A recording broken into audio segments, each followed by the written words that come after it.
Hello guys, kakain nga kami ngayon ng pagkain ng Korean. Ito nga, kumakain ako. Itikman namin guys, kasi hindi pa namin natikman. Ito may taho, may kangko, ano tawag niya? Ano ito?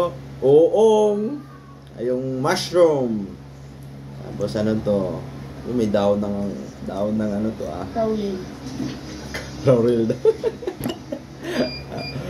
may noodles. Tapos anong tawag dito guys? Ano to?